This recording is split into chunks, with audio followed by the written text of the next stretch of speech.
sahabat SB, selamat pagi gitu ya. Sambil menunggu makanan yang dipesan, saya pengen berbagi satu pengalaman gitu. Jadi kisahnya gitu ya, kisahnya terkait dengan apa yang disampaikan oleh Albert Einstein yang mengatakan bahwa satu-satunya sumber pengetahuan adalah pengalaman. Jadi ya, kita belajar dari pengalaman, kita belajar dari bisa pengalaman buruk atau pengalaman baik, mungkin pengalaman orang lain, pengalaman kita pribadi, dan banyak hal yang kita bisa belajar dari pengalaman ini gitu ya.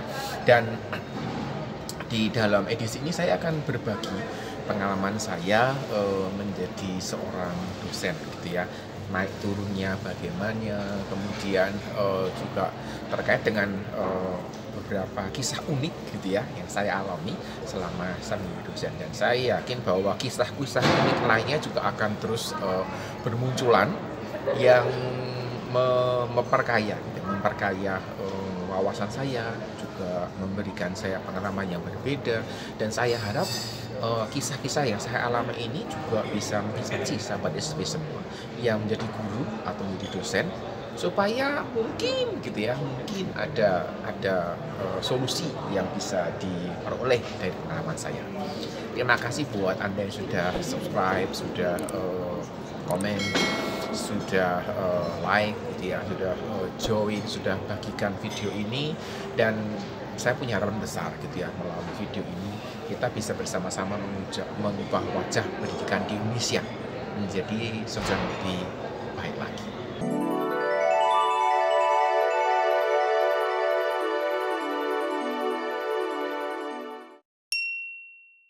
Saya tidak tahu gitu ya, mengapa guru menjadi sebutan pengajar, pendidik yang ada di tingkat SMA ke bawah, SMA ke bawah gitu ya, namanya guru, sedangkan di tingkat kuliah namanya dosen gitu. Memang di dalam bahasa Inggris ada teacher, juga ada lecturer gitu ya. Tetapi rata-rata lebih populer menyebut sebagai teacher juga. Kalau di Cina gitu ya, pengalaman saya ke sana bertemu dengan mahasiswa, mereka memanggil dosen sebagai laozi gitu ya. Dan ya juga itu juga kok diartikan juga guru begitu. Jadi dosen adalah satu dari sekian banyak jenis pekerjaan, bukan juga guru. Pasti ada suka, ada duka, dan melalui kisah yang suka-suka ini gitu ya, kisah yang menyukakan hati ini, banyak dosen mempunyai semangat yang luar biasa.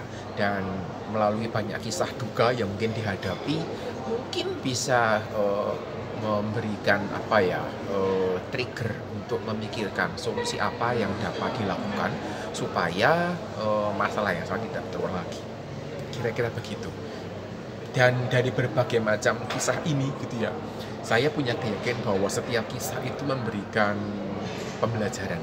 Setiap kisah itu punya inspirasi sendiri yang kita bisa belajar. Saya yakin sahabat SB yang berprofesi sebagai guru atau dosen pasti juga punya kisah-kisah yang bisa dibagikan untuk menolong rekan sejawat kita yang lain gitu ya. Ketika mungkin kisah itu bisa memberikan solusi, bisa menginspirasi, bisa memberikan trigger, ada ide baru dalam mengajar dan sebagainya. Kisah yang ingin saya bagikan yang pertama, saya pernah memanggil mahasiswa di kelas saya yang lulus dengan nilai B+ atau A. Mungkin sahabat SW bertanya gitu ya, ngapain gitu ya mahasiswanya mendapatkan nilai B+ atau A, ngapain dipanggil gitu. Kalau misalnya mendapat nilai yang jelek, dipanggil mungkin gitu ya, kena marah atau apa, enggak gitu ya. Mahasiswa yang saya panggil itu adalah mahasiswa yang dipandang lemah oleh rekan-rekan sejawat. Jadi sampai dikatakan, ya udahlah, lulus nilai C aja mungkin bersyukur gitu. Orang mengatakan bukan lulus tapi lolos gitu. Dan dianggap lemah secara akademik, sehingga tidak punya harapan untuk lulus dengan nilai yang baik. Dan mahasiswa ini sudah mengulang mata kuliah yang saya ajar berkali-kali. Mata kuliah saya berhubungan dengan aplikasi matematika untuk pengolahan sinyal, sehingga memang cukup padat gitu ya dengan matematika dan pemahaman konsep dan sebagainya. Lalu ya karena seperti saya sampaikan, mahasiswa dianggap lemah. Kemudian matematika ini kan juga dengan sebagai momok pelajaran di mana-mana gitu ya, banyak takut gitu ya. Jadi cukup banyak mahasiswa yang berharap mendapatkan nilai C. Ya pokoknya lolos lah begitu. Tetapi ketika dia mengulang untuk terakhir kalinya gitu ya, untuk terakhir kalinya dia mendapatkan nilai B+. Waktu itu di tengah perjalanan dia kuliah, memang saya sudah memperhatikan ada sebuah perubahan yang terjadi dalam dirinya gitu. Juga ketika evaluasi dikerjakan, ketika saya berinteraksi di kelas pun, saya kan biasa patroli nih keliling di kelas begitu, itu juga saya memperhatikan ada perubahan. Tetapi saya ingin tahu lebih dalam, maka saya panggil dia gitu ya, dan itu yang saya layangkan. Jadi saya menuliskan pengumuman di tata usaha, saya menyampaikan supaya mahasiswa ini ketemu saya gitu. Karena ya saya ingin tahu gitu apa yang terjadi dalam hidupnya, kira-kira begitu. Panggilan itu saya layangkan di akhir semester. Jadi setelah nilai akhir diumumkan, saya biasa mengadakan evaluasi itu 4 kali di dalam satu semester. Kalau tidak 4 kali, saya akan mengadakan 2 kali evaluasi dan sekitar 8-10 kuis yang saya adakan. Tetapi di masa itu saya mengadakan 2 kali tes dan 1 kali UTS, 1 kali UAS. Jadi ada 4 kali. Dan saya berkomitmen untuk memeriksa segera lembar jawaban yang dikumpulkan, kemudian segera mengembalikan juga sehingga mahasiswa pun bisa mendapatkan feedback secara cepat apa yang terjadi di dalam ujian yang mereka ikuti. Dampaknya juga di dalam 3 kali evaluasi itu mereka sudah bisa memperkirakan apakah mereka akan lulus atau tidak di ujian yang terakhir. Dan setelah saya koreksi hasil UAS-nya, saya umumkan hasilnya, langsung saya panggil. Jadi saya tempelkan, memang kami menempelkan hasil ujian mahasiswa itu di papan-papan pengumuman waktu itu. Kemudian saya panggil dia. Jadi gitu ya, jadi agak tricky sih gitu ya, memberikan ada dramanya gitu. Jadi nilai udah diumumkan, tetapi belum melewati batas ralat nilai. Artinya apa? Artinya saya masih punya hak untuk mengubah nilainya, kira-kira begitu. Ketika ketemu pertama kali itu ada kesan bahwa dia agak takut gitu. Dia ketuk pintu gitu ya, terus tanya apa panggil saya bilang oh iya saya panggil kamu gitu ya, duduk. Saya memberikan suasana yang santai buat dia supaya dia tidak terlihat tegang, karena saya melihat bahwa waduh kelihatannya kok dari apa ya, bahasa tubuhnya sepertinya kok dia merasa takut atau apa gitu. Dan ketika saya membuka pembicaraan itu, saya ngomong sama dia, saya mengapresiasi apa yang dia lakukan di dalam semester terakhir yang dia di kelas saya itu. Saya mengapresiasi apa yang dia kerjakan, usahanya dia untuk belajar, usahanya untuk bertanya, berlatih, dan ketika menghadapi kesulitan dia datang menemui saya di luar kelas. Saya sangat menghargai itu, dan saya mengatakan bahwa mungkin ini adalah cara belajar yang tepat untuk kamu kerjakan. Itu yang saya sampaikan kepada dia. Dan ya saya berusaha memberikan dia semangat gitu, supaya nggak patah arang gitu nanti ketika menghadapi kesulitan di kuliah yang berbeda. Dan di akhir pembicaraan gitu ya, dia akhirnya menyatakan gitu ya, apa yang ada dalam hatinya. Dia mengatakan begini, Pak, waktu saya melihat pengumuman bahwa Bapak panggil saya gitu, saya merasa takut, saya merasa apa ya, saya nggak berani ketemu gitu karena dia berasumsi bahwa saya mencurigai nilai yang diperolehnya itu ada hasil menyontek. Ya wajar sih gitu kalau berpikir seperti itu. Kenapa? Karena berkali-kali dia mengulang, dia tidak pernah lulus, dan banyak orang berharap paling dapat nilai C gitu ya, tapi dia dapat nilai B plus gitu. Terus saya bilang begini, kalau dilihat dari perolehan nilaimu gitu ya, dari 3 kali evaluasi, sebenarnya tanpa UAS pun dia udah lulus gitu. Jadi hasilnya itu bukan sesuatu mengejutkan buat saya gitu.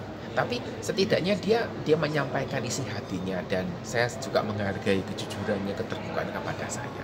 Itu kisah yang pertama. Adakah masyarakat SP yang punya kisah yang mirip dengan ini gitu? Mengapa Anda tidak berbagi di kolom komentar? Menjadi seorang dosen itu ada sebuah persepsi yang saya tangkap di Indonesia khususnya, bahwa seorang dosen itu posisinya itu lebih dihormati gitu ya, dibandingkan dengan pegawai staf administrasi di TU, yang mengurusi keuangan dan sebagainya. Itu yang saya amati. Mungkin pengamatan saya salah, tetapi apa yang sahabat SW saksikan di kampus Anda jika Anda mahasiswa, apa yang Anda alami di kampus jika Anda adalah dosen misalnya. Dan saya mau cerita gitu ya, sebagai seorang dosen yang cukup banyak gitu ya, bank-bank yang membuka kantor cabang di kampus, dan bank itu berasumsi bahwa semua pegawai universitas itu sibuk, sehingga semua pegawai gitu ya, bisa pakai administrasi, bisa tenaga akademik, dosen misalnya juga dosen kan, itu mereka diberikan prioritas langsung dilayani di dalam gitu ya, tanpa antri. Jadi kalau di talent tuh bisa antri panjang begitu gitu ya. Nah ini pegawai-pegawai ini boleh langsung masuk ke dalam gitu ya. Nanti ada counter khusus yang langsung bisa mendapatkan layanan khusus seperti itu, seperti cepat.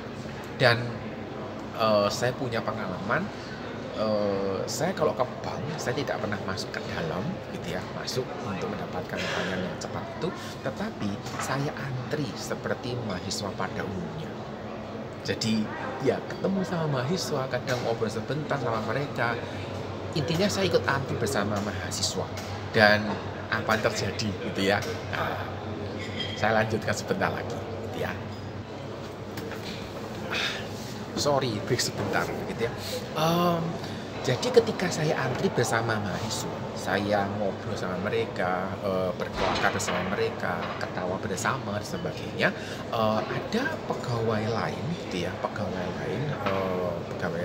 tenaga administrasi yang kaget begitu. Loh, Pak ini kok antri gitu, kok nggak masuk gitu ya. Kenapa kok antri di sini bersama dengan mahasiswa dan sebagainya. Itu yang dia pikirkan setidaknya gitu ya. Karena apa? Karena pada waktu ketemu dia tanya, loh Bapak kok nggak masuk aja, langsung dilayani, nggak perlu antri gitu. Terus saya bilang, ya menurut saya gitu ya, saya ini lebih suka antri di sini gitu ya. Karena kan kita kan mesti menghargai gitu ya, mereka yang datang duluan, saya bilang begitu. Terus gara-gara saya bilang begitu gitu ya, teman yang kerja di bagian organisasi ini kan, wah kalau gitu saya harus ikut antri gitu. Saya bilang, oh enggak usah Bu, masuk aja enggak apa-apa gitu. Ini kan pandangan saya gitu ya, dan Ibu berhak kok gitu untuk langsung masuk ke sana, saya bilang begitu. Tapi dia mengatakan, enggak, saya mau antri aja, ikut bareng-bareng sama Pak Hani gitu. Ya terserah. Tetapi ada juga gitu ya, pegawai yang lain juga, ada dosen lain juga masuk gitu ya, langsung dilayani dan sebagainya. Ketika saya sampai di bagian counter di mana saya dilayani, pegawai banyak mengatakan begini, Bapak kok nggak masuk aja ke dalam gitu. Kami itu mengerti kok kalau pegawai-pegawai juga sibuk gitu. Jadi semua boleh masuk langsung ke dalam, kami akan melayani. Jadi tidak perlu antri nunggu terlalu lama begitu. Saya mengatakan apa Bu, wong saya juga sambil sambil rileks sedikit begitu. Habis mikirin pekerjaan, keluar gitu ya, ketemu sama mahasiswa, bisa ngobrol dan sebagainya. Jadi idenya karena katanya gitu ya, karyawan itu sibuk gitu. Tapi saya juga berpikir bahwa mahasiswa juga sibuk gitu. Jadi saya menempatkan bagaimana kita bisa menghargai mahasiswa juga gitu.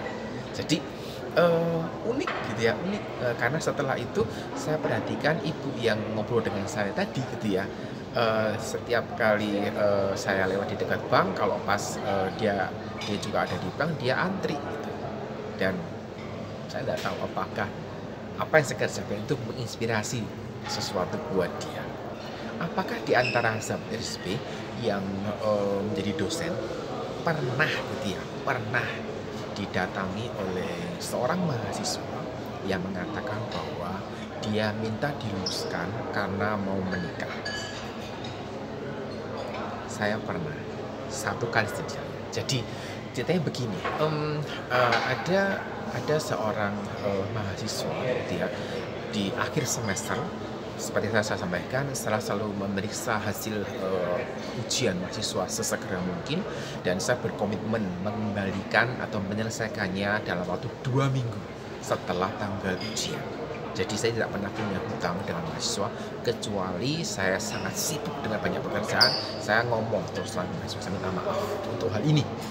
Dan setelah nilai itu saya keluarkan, ini mahasiswa datang ketemu saya. Dia datang agak menunduk gitu ya, mungkin nggak tahu apa yang dia maksudkan, tetapi saya tidak berpikir apa-apa waktu itu. Dan dia mengatakan bahwa dia itu minta diluluskan. Saya heran, kenapa kamu minta diluluskan gitu? Apakah ada sesuatu yang apa alasannya gitu ya, sehingga dia harus diluluskan? Apakah karena saya salah koreksi sehingga nilaimu itu turun atau apa gitu? Ternyata tidak. Dia mengatakan bahwa dia mau menikah. Kenapa? Karena dia mengatakan mata kuliah saya adalah mata kuliah terakhir yang dia ambil. Dan jika mata kuliah ini lulus, maka dia memenuhi syarat yudisium sarjana sehingga dia dapat diluluskan. Terus apa hubungannya dengan menikahkan begitu?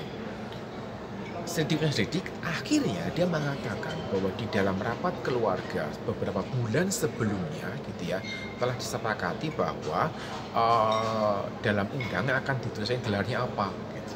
Artinya kalau belum bisa lulus di mata kuliah saya, maka dia belum bisa yudisium, sehingga dia pun tidak berhak gitu ya menyandang gelar sarjana.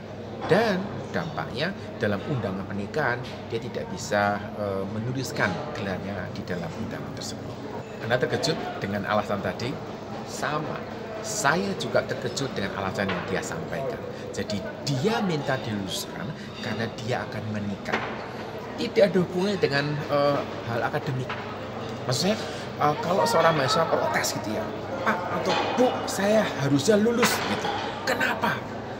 Dia mengatakan saya rajin kuliah, masih ada hubungan secara akademik, walaupun puasa itu tidak berkorelasi gitu. Tapi kau mengatakan saya sudah belajar setengah dengan baik, saya sudah bertanya dan sebagainya, itu mungkin kita bisa bicarakan. Tetapi ini tidak berhubungan dengan akademik sama sekali. Gitu. Dan ya buat saya dia cukup berani gitu ya. Saya mengatakan bahwa memberikan istilah dia termasuk mahasiswa yang out of the box gitu, yang berbeda dari yang lain karena biasanya datang dengan alasan akademik, ini bukan dengan itu. Dan saya mengatakan bahwa ini bukan sesuatu yang berhubungan dengan akademik, bukan tanggung jawab saya. Selain itu saya mengatakan di dalam satu semester yang sudah dilewati ini, saya tidak melihat usaha apa terbaik yang dia kerjakan. Dia cara masuk kuliah, tidak mengerjakan tugas, tidak bertanya, dan seterusnya gitu ya. Saya tidak melihat usaha terbaik apa yang dia kerjakan supaya dia bisa lulus. Lalu apa gitu ya hasil akhir atau kesimpulannya? Kesimpulannya adalah dia mengulang di semester itu, semester yang baru di berikutnya gitu ya. Dan memang dia mengulang, saya mengatakan sama dia, kamu harus menunjukkan usahamu yang terbaik bahwa kamu layak untuk lulus, dan itu yang akan saya kerjakan. Dan saya menghargai apa yang dia lakukan. Dia mengerjakan usaha terbaiknya, dia tanya, dia kerjakan dan sebagainya, dia pun lulus, bukan lolos gitu ya, dia lulus. Tetapi saya tidak tahu cerita berikutnya terkait dengan rencana pernikahannya. Sahabat SDB punya kisah pengalaman yang menarik sebagai guru atau dosen. Kalau ada, kenapa tidak berbagi? Mungkin kalau nulis pengalaman susah ya, diketik gitu ya, lebih enak cerita langsung gitu. Tetapi ya kalau sempat ngetik pengalamannya secara singkat, mungkin itu menjadi sesuatu yang menarik untuk dibagikan gitu.